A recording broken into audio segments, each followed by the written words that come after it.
Asansol Durgapur police commissionerate উৎসর্গ নামে একটি প্রচারণা চালাচ্ছে, যার আওতায় রক্তদান শিবির আয়োজন করা হচ্ছে। এই ধারাবাহিকতায় মঙ্গলবার জামুরিয়া ট্রাফিক গার্ড একটি রক্তদান শিবিরের পাশাপাশি একটি চক্ষু পরীক্ষা শিবিরের আয়োজন করে।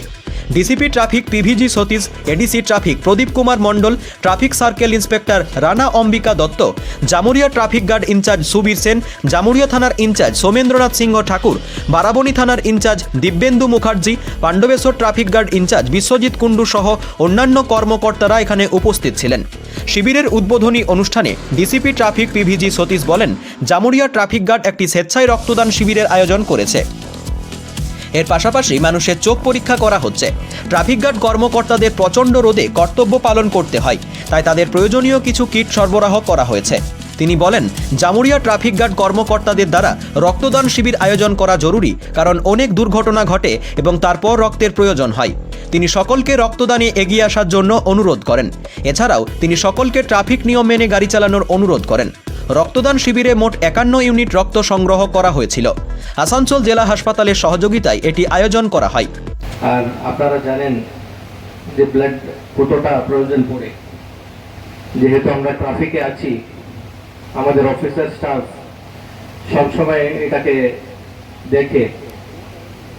অ্যাক্সিডেন্ট হলে আপনারা জানেন ট্রাফিক সব থেকে আগে থাকে, রেসপন্ড যারা করে। কোনো পথ দুর্ঘটনা হলে ট্রাফিক ওদেরকে অ্যাটেন্ড করে তুলে নিয়ে হসপিটালে ভর্তি করে। অনেক সময় আমরা দেখেছি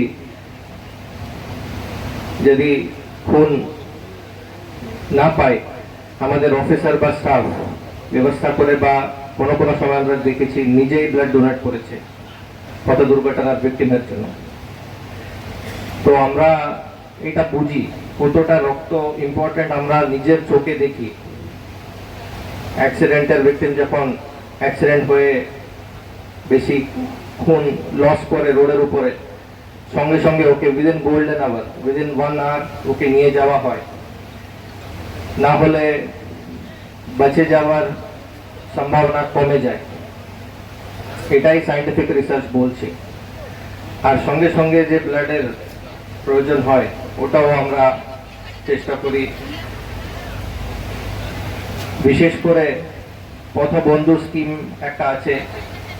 পথবন্ধু স্কিমের মধ্যে আমরা ন্যাশনাল হাইওয়ে বা স্টেট হাইওয়ের পাশে যতটা রেস্টুরেন্ট বা শপ আছে, ওখানকার ম্যানেজার বা ওনারকে পথবন্ধুর মধ্যে আমরা এনরোল করেছি। মুখ্য উদ্দেশ্য এটাই, যদি পথ দুর্ঘটনা হয় সঙ্গে সঙ্গে within golden hour, first hour যেটা আছে, পথ দুর্ঘটনা হওয়ার পর 1 ঘন্টার মধ্যে যদি মানুষকে নিয়ে যায় আমরা হসপিটালে, ফার্স্ট এড যদি আমরা দিতে পারি, খুন লসকে যদি আমরা প্রিভেন্ট করতে পারি, আমরা ওর যান মানে ভিকটিম যে আছে ওনার লাইফটা আমরা সেভ করতে পারি। এটাই আজকে এই প্রোগ্রামের মাধ্যমে আবার আমরা সবাইকে জানাচ্ছি যে সেফটি মেজার্স আছে, শুধু পুলিশের জন্য নয় বা চালান থেকে বাঁচানোর জন্য নয়, আপনাদের নিজের সেফটির জন্য রোড সেফটি মেজার্স, হেলমেট বলুন, সিট বেল্ট বলুন, বা ওভার স্পিডিং করে না চালানো। এখানে আমি দেখছি ইয়াংস্টার্স অনেকই আছে। আপনাদেরকে বিশেষ করে বলছি, আপনাদের বন্ধু বা বাড়িতে কেউ ড্রিঙ্ক করে যদি চালাতে চাইছে বাইককে,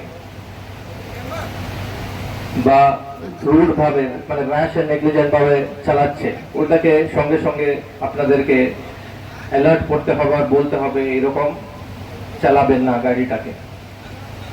আর এখানে আমরা দেখছি যে মানে গত বছর আমাদের প্রায় 297 ডেথ হয়েছে আসানসোল দুর্গাপুর পুলিশ কমিশনারেটে, অথচ তার আগের বছরের তুলনায় কম হয়েছে।